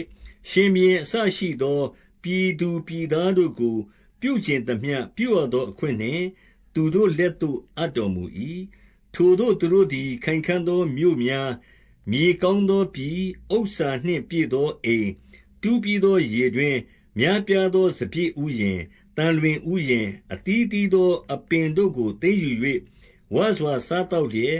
အသားဆူဖြိုး၍ကျေးဇူးတော်ကြွယ်ဝခြင်း၌မွေ့လျော်ကြ၏တို့ရတွင်အမိန့်တော်ကိုနားမထောင်ပုန်ကန်လျက်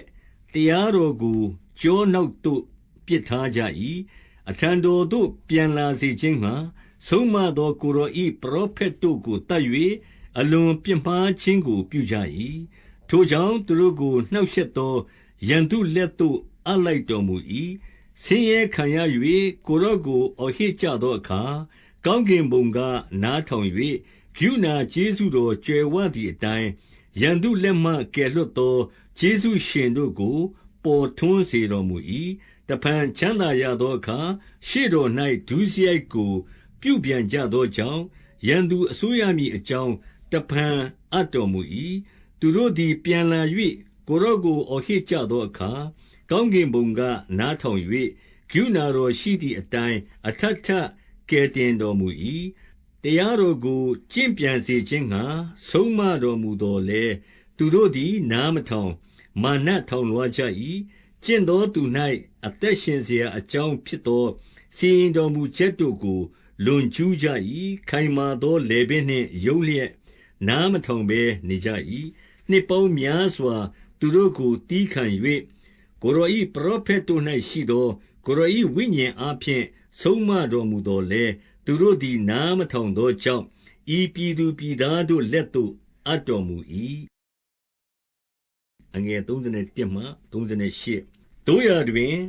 ကိုယ်တော်သည်ချစ်သနာခြင်းမေတ္တာကရုဏာနှင့်ပြည့်စုံသောဘုရားဖြစ်၍ကရုဏာတော်ကြွယ်ဝသောကြောင့်သူတို့ကိုရှင်းရှင်းဖျက်ဆီးတော်မမူစွန့်ပစ်တော်မမူတို့ဖြစ်၍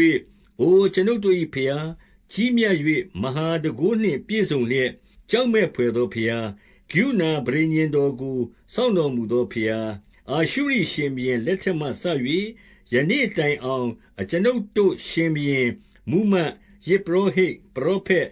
အဆွေအမျိုးတကြီးကိုယ်တော်၏လူအပေါင်းတို့အပေါ်သို့ရောက်သောဘေးဒဏ်ရှိသမျှကိုပမာဏမပြုဘဲနေတော်မမူပါနှင့်ကိုယ်တော်မူကားအကျွန်ုပ်တို့အပေါ်သို့ရောက်စေသမျှသောအမှု၌တရားတော်မူ၏အကျွန်ုပ်တို့သည်မတရားသဖြင့်ပြုကြပြီကိုယ်တော်သည်တရားသဖြင့်သာစီရင်တော်မူပြီ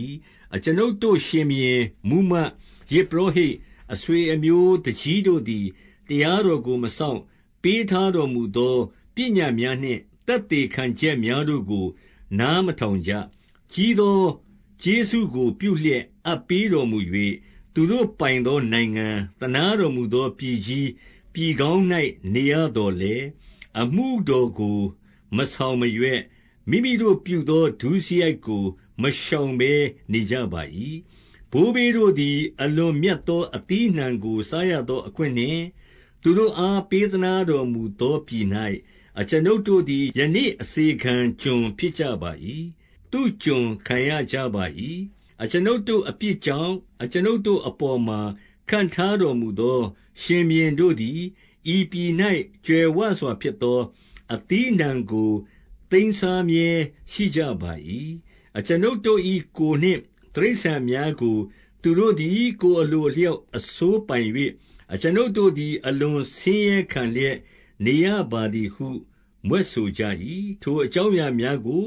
ငါတို့သည်ဆင်ခြင်ပြီးမှတစ္ဆာပြု၍စာချုပ်ကိုလည်းရေးထားလျက်ငါတို့အကြီးအကဲယေပရောဟိတ်လေဝိသားတို့သည်တံဆိပ်ခတ်ကြ၏အခန်းကြီး30အငယ်1မှ31တံဆိပ်ခတ်သောသူဟုမူကားဟာကလိသားပြည်အုပ်မင်းနေဟမိယေပရောဟိတ်ဇိဒကိယဆာယာယအာဇရိယေရမိပါရှုရအာမရိမာလခိယဟတ္တုရှေဗနိမန်လုတ်ဟာရိန်မေရမုတ်ဩပတိဒံယေလဂိနေသုံဘာရုတ်မေရှုလံအဘိယမိယမေမာစီဘိလဂေရှေမာယလေဝိသားအာဇနိသားယောရှုတပါဟေနဒတ်သားဗိနွိတပါကပ်မြေလတပါသူတို့ညီရှေဗနိဟောဒီယကေလိတပေလာယဟာနန်မိခာယေဟုတ်ဟာရှပိဇကုရ ရှေယဘိရှေဗနိဟောဒိယဗာနိဗေနိနုလူတို့တွင်အကြီးအကဲဖြစ်သောပါရုတ်ပါဟမောဘဧလံဇာတုတ်ဗာနိဘုံနိအာဇဂတ်ဘေဘဲအဒေါနိယဘိကဝဲအာဒိန်အာတာဟိဇကိယအဆုယဟောဒိယဟရှုံဘေဇဲဟာရိတ်အာနတုတ်နေဘဲမဂဗျာရှမေရှုလံဟေစီရမေရှဇဗေလဇာတုတ်ယာဒွာပေလတိဟာနန်အနာယဟောရှေဟာနနိဟာရှုတ်ဟာလောဟက်ပိလဟတ်ရှောဘက်ယေဟိုဟာရှဗနမာတေယအဟိယဟာနန်အာနန်မလုတ်ဟာရိန်ဘာနာဒီကျွင်းသောသူယေပရောဟိတ်လေဝိသားတကားဆောင်တည်ခြင်းသည်ဖျားကျွန်အစရှိသောဘုရားသခင်၏တရားကိုစောင့်အံ့သောငါထိုပြည်သားတို့နှင့်ကွာသောသူအပေါင်းတို့သည်မယားသားသမီးတို့နှင့်တကွအကျိုးအကြောင်းကိုနားလည်သောသူဖြစ်၍ညီကိုမူမတ်တို့၌မှီဝဲလျက်ဘုရားသခင်၏ကျွန်မောရှေအားဖြင့်ထားတော်မူသောဘုရားသခင်၏တရားတော်အတိုင်းကျင့်ပါမည်ဟု၍၎င်းငါတို့အရှင်ထာဝရဘုရား၏ပညတ်တော်များစီရင်ထုံးဖွဲ့တော်မူချက်ရှိသမျှတို့ကိုစောင့်ရှောက်ပါမည်ဟု၍၎င်းကိုသမီးတို့ကိုပြည်သားတို့အားမပေးစားပြည်သားသမီးတို့ကိုကိုသားတို့အဖို့မသိမ်းမယူဘဲနေပါမည်ဟု၍၎င်းပြည်သားတို့သည်ဥပုသ်နေ့၌ဥစ္စာစားစရာကိုရောင်းခြင်းငှါယူခဲ့လျင်ဥပုသ်နေ့ဖြစ်စေအခြားသောဓမ္မနေ့ဖြစ်စေမဝယ်တတ္တမနှစ်တွင်လေလုတ်ခြင်းအမှုကိုမပြု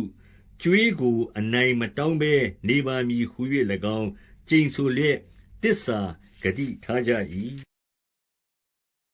အငယ်32မှ39ထိုမှတပါးငါတို့ဖျားသခင်အိမ်တော်အမှုတည်းဟုသောဥပုသ်နေ့နှင့်လဆန်းနေ့တွင်ရှေ့တော်မုတ်မြဲသောဘောဇဉ်ပူဇော်တကာမြဲသောမိရှုရာရစ်ဓမ္မပွဲတန်ရှင်းသောအတုံးဆောင်ဣသရေလအမျိုး၏အပြစ်ဖြေရာရစ်အစရှိသောငါတို့၏ဘုရားသခင်အိမ်တော်အမှုအလုံးစုံကိုဆောင်ရွက်เสียဖို့လူတိုင်းတစ်နှစ်လျင်ငွေတစ်ကျပ်သုံးစုတစ်စုစီပေးရမည်အကြောင်းကိုအဖို့စီရင်ထုံးဖွဲ့ကြ၏ပညတ်တိကျမ်းစာ၌ရေးထားသည့်အတိုင်းငါတို့ဘုရားသခင်ထာဝရဘုရား၏ရစ်ပလင်ပေါ်မှာမိမွေးเสียထင်းပူဇော်တကာကိုတစ်နှစ်လျင်ချိန်ချက်သောအချိန်တို့၌အဆွေအမျိုးအလိုက်ငါတို့ဘုရားသခင်အိမ်တော်သို့ဆောင်ခဲ့ရမည်အကြောင်းယေပရောဟိတ်လေဝိသားပြည်သူပြည်သားတို့သည်စေတံပြုကြ၏အဦးသီးသောမြေအသီးနှံနှင့်အဦးသီးသောတစ်သီးအမျိုးမျိုးကိုဗိမာန်တော်သို့နှစ်တိုင်းဆောင်ခဲ့ရမည်အကြောင်းပညတ်တိကျမ်းစာ၌ရေးထားသည့်အတိုင်းအဦးဖွာသောသားယောက်ျားနှင့်အဦးဖွာသောသိုးနွားအစရှိသည်တို့ကိုဗိမာန်တော်၌အမှုဆောင်သောယေပရောဟိတ်တို့ရှိရာဗိမာန်တော်သို့ဆောင်ခဲ့ရမည်အကြောင်းအဦးလုပ်သောမုတ်စိမ်းပူဇော်တကာတစ်တီးမျိုးမျိုးစပြည့်ရည်စီကိုယေပရောဟိတ်တို့ရှိရာဗိမာန်တော်အခန်းသို့၎င်းလေလုတ်သောမြို့ရွာရှိသမျှတို့၌မြေအသီးနှံဆယ်ဘို့တဖို့ကိုလေဝိသားတို့ထံသို့၎င်းဆောင်ခဲ့ရမည်အကြောင်းစီရင်ထုံးဖွဲ့ကြ၏လေဝိသားတို့သည်ဆယ်ဘို့တဖို့ကိုခံယူသောအခါအာရုန်အမျိုးယေပရောဟိတ်ရှိရမည်လေဝိသားတို့သည်လည်းဆယ်ဘို့တဖို့တဲကဆယ်ဘို့တဖို့ကိုနှုတ်ယူ၍ဗိမာန်တော်အခန်းဗန္တာတိုက်ထဲသို့သွင်းရကြမည်လေဝိသားအစရှိသောဣသရေလအမျိုးသားတို့သည်ဆန်စပါးစပြည့်ရည်စီပူဇော်တကာတို့ကိုတန်ရှင်းရာဌာနတော်တစားအမှုဆောင်ယေပရောဟိတ်တကားဆောင်တည်ခြင်းတို့ရှိရာအခန်းသို့ဆောင်ခဲ့ရကြမည်ငါတို့ဘုရားသခင်အိမ်တော်ကိုငါတို့သည်စွန့်ပစ်၍မထားရကြ။ခန်းကြီး7အငယ်1မှ9ထိုအခါလူများတို့တွင်မင်းလုပ်သောသူတို့သည်ယေရုရှလင်မြို့၌နေကြ၏။ကျွင်းသောသူတို့သည်တန်ရှင်းသောအရပ်ယေရုရှလင်မြို့၌တစ်ကျိပ်တွင်တစ်ယောက်အခြားသောမြို့တို့၌9ယောက်နေရမည်အကြောင်းစာရေးတံပြုကြ၏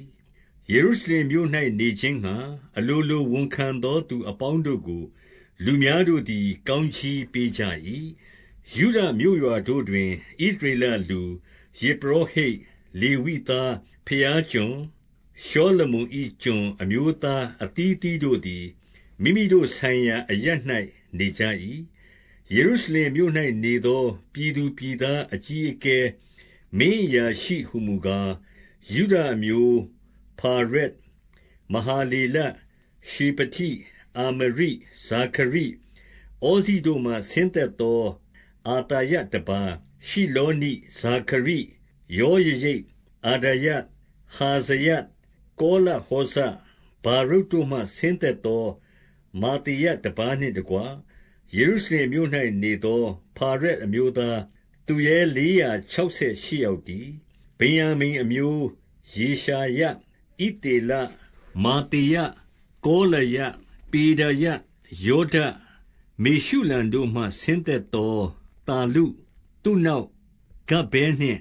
တပ်လဲအစရှိသော928ယောက်တည်းဇိခရိသားယောလသည်ဗင်ယာမိန်အမျိုးအုပ်ဖြစ်၏တေနွာသားယုဒသည်ပြင်မြို့ကိုအုပ်ရ၏10-14ယေဘရဟိတ်မူကားယေဒါယယောယရိတ်ယာခိန်နှင့်တကွအဟိတုပ်မယာယုတ်ဇာဒုတ်မေရှုလံ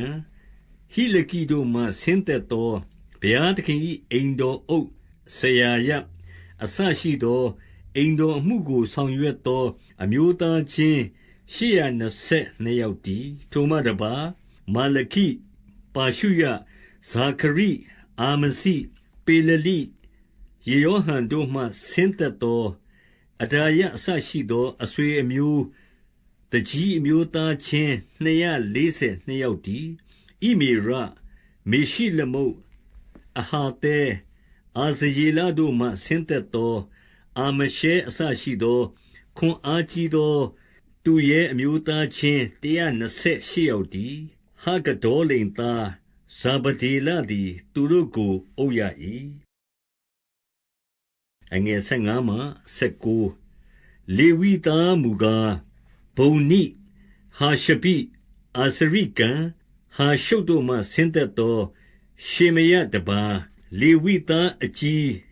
ရှဗ္ဗေသဲနှင့်ဇောဇပတ်တို့သည်ဘုရားသခင်အိမ်တော်၌ပြင်အမှုကိုကြည့်ရှုစီရင်ရကြ၏အာတဇာဗတိမိခါတို့မှဆင်းသက်သောမာတနိသည်ကျေးဇူးတော်ကိုချီးမွမ်းခြင်းနှင့်ဆုတောင်းခြင်းအမှုမှာအကြီးလုပ်သောသူဖြစ်၏ဘာကဗုကိသည်အပေါင်းအဘော်တို့တွင်ဒုတိယသူဖြစ်၏ထိုမှတပါယေဒုသုန်ဂလာလရှမွာတို့မှဆင်းသက်သောဩဗဒိရှိ၏တန်ရှင်းသောမြို့၌နေသောလေဝိသားပေါင်းကား224ယောက်တည်းတက္ကဆောင်အကုတ်တာလမုန်အစရှိသောတကားကိုစောင့်သောအမျိုးသားချင်းပေါင်းကား182ယောက်တည်း20-24ကျွင်းသောဣသရေလအမျိုးသားယေဘရဟိတ်လေဝိသားတို့သည်ယုဒမြို့ရွာတို့တွင်မိမိတို့ပိုင်ရင်းအရပ်၌နေကြ၏ဖျားကျွန်တို့သည်ဩဖေလအရပ်၌နေ၍ဇိဟနှင့်ဂိသပတ်တို့သည်ဖျားကျွန်အုပ်ဖြစ်ကြ၏မိခာမတနိဟာရှပိဗာနိတို့မှဆင်းသက်သောဩဇိသည်ယေရုရှလင်မြို့၌နေသောလေဝိသားတို့ကိုအုပ်ရ၏အာတအမျိုးသားတည်ချင်းသည်တို့သည်လည်းဘုရားသခင်၏အိမ်တော်အမှုကိုကြည့်ရှုစီရင်ရကြ၏အကြောင်းမူကားတည်ချင်းသည်တို့သည်နေ့ရက်အစဉ်အတိုင်းစားစရာရိတ်ခါကိုခံရမည်အကြောင်းရှင်ဘုရင်အမိန့်တော်ရှိ၏ယုဒအမျိုးဇာရအနွယ်မေရှစဘေလသားပေတဟိသည်လည်းရှင်ဘုရင်အခွင့်နှင့်ပြည်သားတို့ကိုအုပ်၍အရေးတော်ပိုင်မင်းဖြစ်၏25-36ယုဒလူအချို့တို့သည်မြို့ရွာကျေးလက်ဒီဟုသောကိရယသာဘမြို့ရွာဒီဘုံမြို့ရွာယေကတ်စေလမြို့ရွာယေရွှမောလဒဘဲပါလက်ဟာဇယွာလဘေရရှေဘမြို့ရွာများဇိကလမေကောနမြို့ရွာများအိန္ဒြိမုန်ဇာရယာမုတ်ဇာနောအဒုလံမြို့ရွာများ လာခိရှမြို့နှင့်ကျေးလက်များအဇေကာမြို့ရွာများဘေရရှေဘမြို့မှစ၍ဟိနုံချိုင့်တိုင်အောင်အနှံ့ပြားနေကြ၏ဗင်္ယာမိန်အမျိုးသားတို့သည်လည်းကေဘမိတ်မတ်အာဣဘေသလမြို့ရွာတို့၌၎င်းအာနသုတ်နောဘအာနနိဟာဇောယာမဂိတ္တိန်ဟာဒိတ်ဇေဘိုင်နေပလတ်လောဒအောနောမြို့များ၌၎င်းဆရာသမားချိုင်း၌၎င်းနေကြ၏လေဝိသားအသင်းပေါင်းအချို့တို့သည်ယူဒပြည်အချို့တို့သည်ဗင်္ယာမိန်ပြည်၌နေကြ၏အခန်းကြီး7အငယ်1မှ9ရှာလလေလသားဇေရုဘဗေလနှင့်ယောရှုနောက်သို့လိုက်လာသောယေပရောဟိတ်လေဝိသားဟုမူကားဆရာယယေရမိဧဇယအာမရိမန်လုတ်ဟတ်တုတ်ရှေခနိယေဟုံမေရမုတ်ဣဒေါဂိနေတုံအပိယမိညာမိန်မာဒရာဘိလဂရှေမာယယောယရိတ်ယေရာယတာလုအာမောက်ဟိလခိယေဒယဒီဟုသောယောရှုလက်ထက်၌အမျိုးသားချင်းယေပရောဟိတ်တို့တွင်အကြီးအကဲဖြစ်ကြ၏လေဝိသားမူကားယောရှုဗိနွိကံမြေလရှေယဘိယုဒကျေးဇူးတော်ချီးမွမ်းခြင်းအမှုကိုညီကိုတို့နှင့်အတူအုပ်သောမာတနိဒီသူတို့ညီကိုဘာကပုကိနှင့်ဥနိတို့သည်ကင်းဆောင်အမှုကိုအုပ်ရကြ၏အငယ်30မှ21ယောရှုသားယောယကိန်သားအေလျာရှိတ်အေလရှိတ်သားယောယဒယောဒသားယောနသန်ယောနသန်သားယာဒွာဒီယောယကိန်လက်ထက်၌အဆွေအမျိုးတကြီးယေပရောဟိတ်များဟုမူကားဆရာယသားမေယာယယေရမိသားဟာနနိဧဇယသားမေရှုလံအာမရိသားယောဟနန်မန်လုတ်သားယောနသန်ရှေခနိသားယောသဟာရိမသားအာဒနမေရရုတ်သားဟေလကေဣဒေါသားဇာခရိဂိနေတုံသားမေရှုလံအဘိယသားဇိခရိမိညာမိန်သားမာဒရသားပိလတေဘိလခသားရှမွာရှေမာယသားယေဟောနသန်ယောယจิတ်သားမတ္တေနေယေဒယသားဩစီတာလုသားကာလေအာမောက်သားအေဘာဟိလခိသားဟာရှဘိယေဒယသားနာတနေလဒီအငယ်22မှ26အေလရှိယောယဒယောဟနန်ယာဒွာတို့လက်ထက်၌လေဝိသားအဆွေအမျိုးတကြီးတို့ကို၎င်းပေရတိမင်းဒါရိလက်ထက်တိုင်အောင်ယေပရောဟိတ်တို့ကို၎င်းမှတ်သားသောစာရင်းရှိ၏အေလရှိသားယောဟနန်လက်ထက်တိုင်အောင်လေဝိသားအဆွေအမျိုးတကြီးတို့ကိုစာရင်းယူ၍ရာဇဝင်မှတ်စာ၌တွင်တည်းလေဝိသားအကြီးအကဲဟာရှဘိရှေယဘိကံမြေလသားယောရှုတို့သည်ညီကိုများနှင့်ဝိုင်း၍ဘုရားသခင်၏လူဒါဝိဒ်စီရင်သည့်အတိုင်းဂုံကျေးဇူးတော်ကိုဖော်ပြချီးမွမ်းခြင်းအမှုကိုအလှည့်လှည့်ဆောင်ရကြ၏မတနီပါကပုကိဩပတိမေရှုလံတာလမုန်အကုတ်တို့သည်လည်းတကားဝနာမှစောင့်ရသောတကဆောင်ဖြစ်ကြ၏ထိုသူတို့သည်ယောဇဒက်သားယောရှု၏သားယောယကိန်လက်ထက်မြို့ဝန်နေဟမိလက်ထက်ကျမ်းတတ်ယေပရောဟိတ်ဧဇယလက်ထက်၌ရှိကြ၏အငယ်29မှ31ယေရုရှလင်မြို့ရိုးကိုအနုမောဒနာပြုသောအခါခွက်ကွင်းဆောင်းတယောနှင့်တိမုတ်လျက်တည်ခြင်းဆိုလျက်ဝမ်းမြောက်ခြင်းကျေးဇူးတော်ကိုချီးမွမ်းခြင်းနှင့်တကွအနုမောဒနာပြုအံ့သောငါ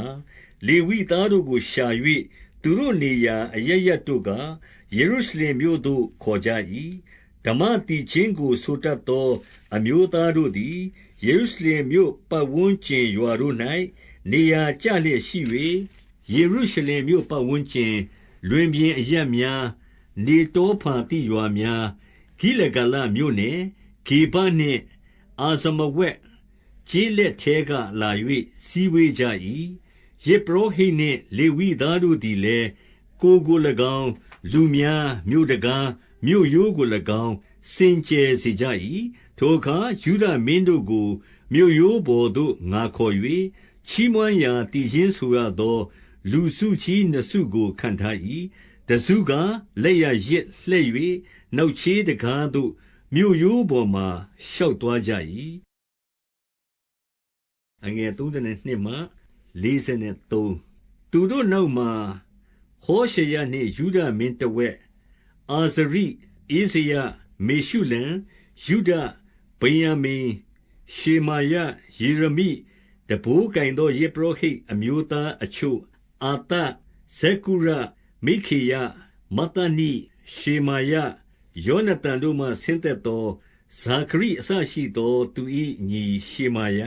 အာဇယေလမိလလေဂိလလေမာဣနာသနေလယုဒဟာနနိတို့သည်ဘုရားသခင်၏လူဒါဝိဒ်၏တူရိယမျိုးကိုကင်လျက်လိုက်ကြ၏ကျမ်းတတ်ဆရာဧဇယသည်သူတို့ရှေ့မှသွား၏သူတို့တစ်ဖက်တစ်ချက်၌ရှိသောစံရွေတွင်တကားသို့ရောက်မှ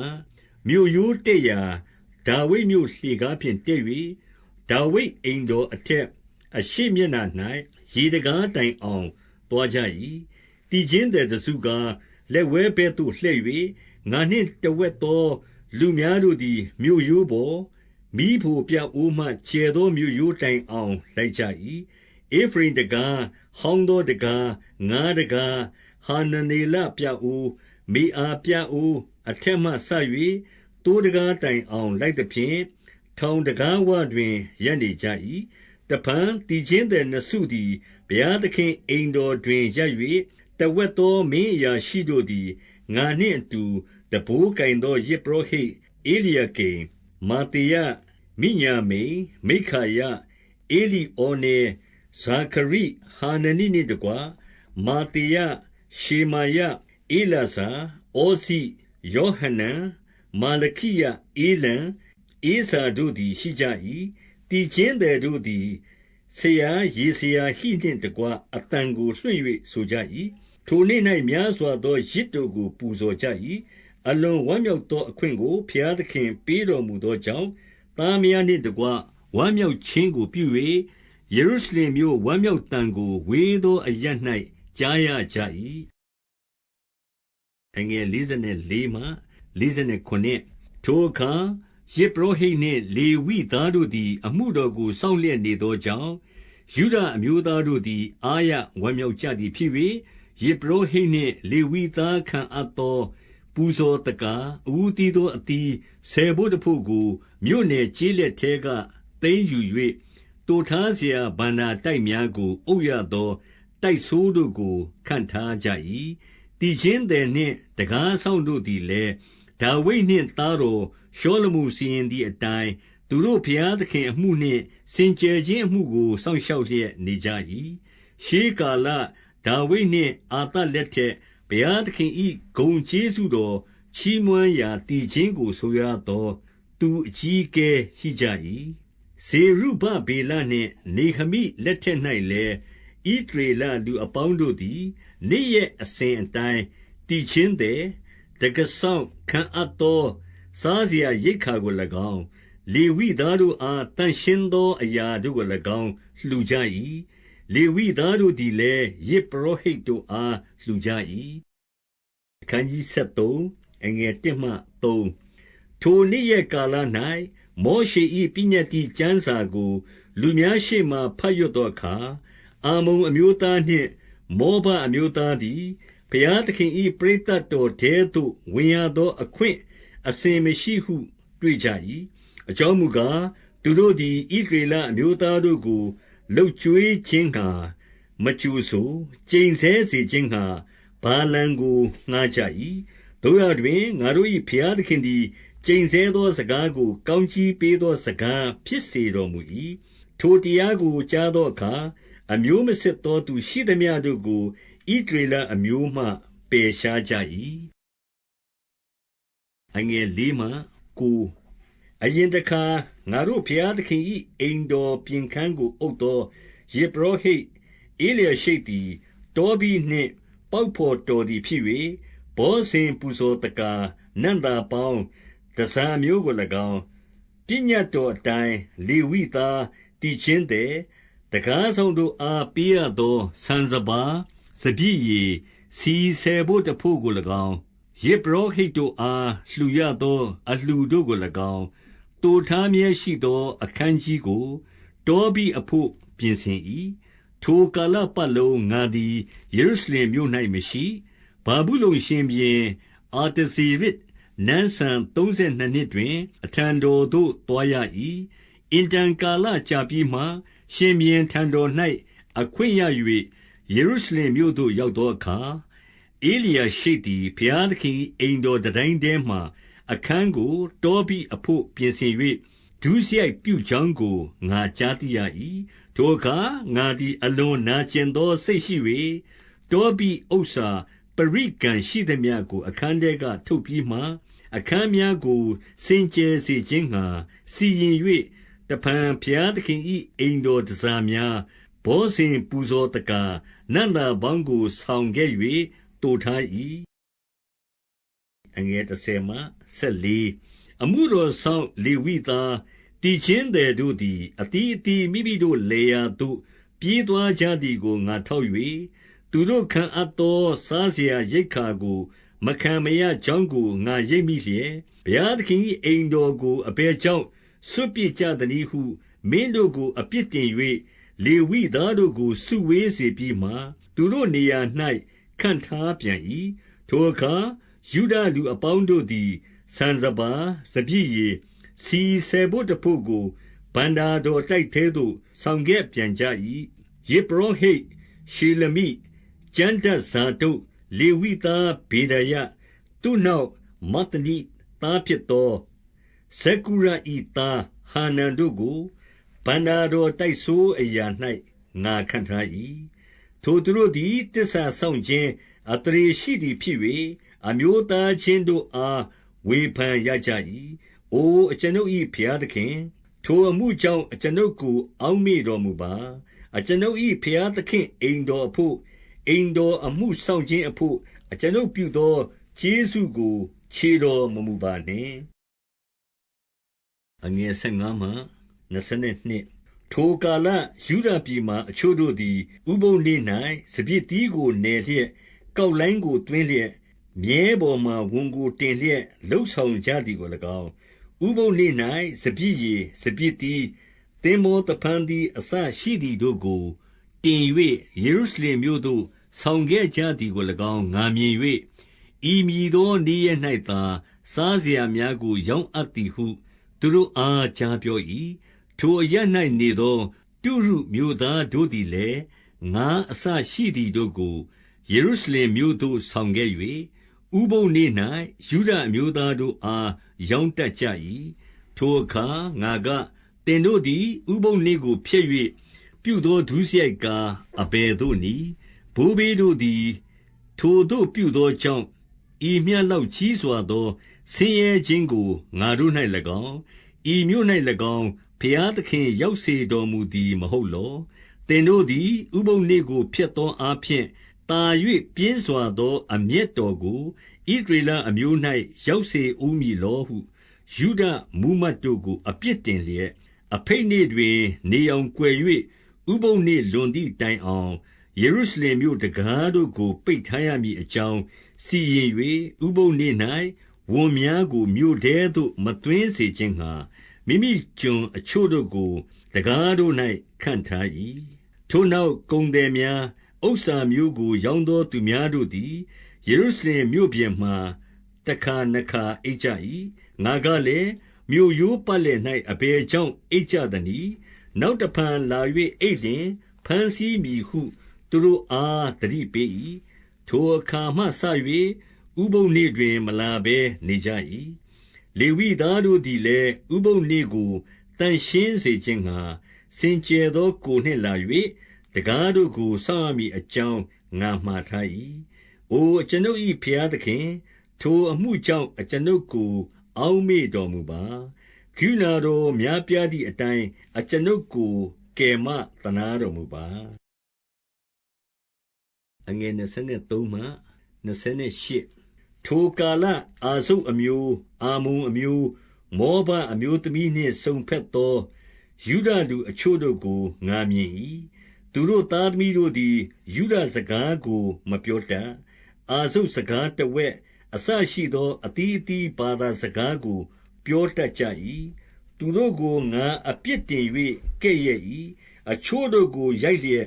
သပင်နှုတ်လျက်ဒဏ်ပေး၍သင်တို့သည်ကိုယ်သမီးတို့ကိုပြည်သားတို့အားမပေးစားရ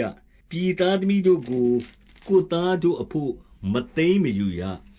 သရေလရှင်ဘုရင်ရှောလမုန်သည်ထိုသို့ပြု၍ပြစ်မှားရာရောက်သည်မဟုတ်လောအတိုင်းတိုင်းအပြည်ပြည်၌သူနှင့်တူသောရှင်ဘုရင်မရှိဣသရေလရှင်ဘုရင်အရာ၌ဘုရားသခင်ခန့်ထားသည့်တိုင်အောင်စိတ်တော်နှင့်တွေ့သောသူဖြစ်တော်လေတပါးမျိုးသားမိန်းမတို့သည်ပြစ်မှားစေသည်တကားငါတို့သည်တင်တို့စကားကိုနားထောင်၍တပါးမျိုးသားမိန်းမတို့နှင့်စုံဖက်သဖြင့်ဤမြလောက်ကြီးသောဒုစရိုက်ကိုပြုလျက်ငါတို့၏ဘုရားသခင်ကိုပြစ်မှားရမည်လောဟုဘုရားသခင်ကိုတိုင်တည်၍သူတို့ကို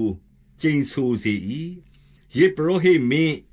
ဧလျာရှိပ်သားယောယဒ၏သားတယောက်သည်ဟောရနိလူတမ္ဘာလသမက်ဖြစ်သောကြောင့်သူကိုငါနှင်ထုတ်၏အငယ်29မှ31အိုကျွန်ုပ်၏ဘုရားသခင်သူတို့သည်ယေပရောဟိတ်အရာကို၎င်းယေပရောဟိတ်လေဝိသားတို့နှင့်ဖွဲ့သောပဋိညာဉ်တော်ကို၎င်းရှုံချသောကြောင့်သူတို့ကိုမှတ်တော်မူပါထိုတို့ယုဒအမျိုးသားတို့ကိုတပါးအမျိုးသားအပေါင်းတို့နှင့်ကင်းစင်စေပြီးမှယေပရောဟိတ်နှင့်လေဝိသားတို့ကိုအသီးအသီးမိမိတို့အမှုဆောင်ရသည့်အတိုင်းငါခန့်ထား၍ချင်းချက်သောအချိန်၌ထင်းပူဇော်တကာနှင့်အဦးသီးသောအသီးကိုပူဇော်စေခြင်းငှါစီရင်၏အိုကျွန်ုပ်၏ဘုရားသခင်ကျေးဇူးပြုပါမည်အကြောင်းအကျွန်ုပ်ကိုအောက်မေ့တော်မူပါနေဟမိမှတ်စာပြီး၏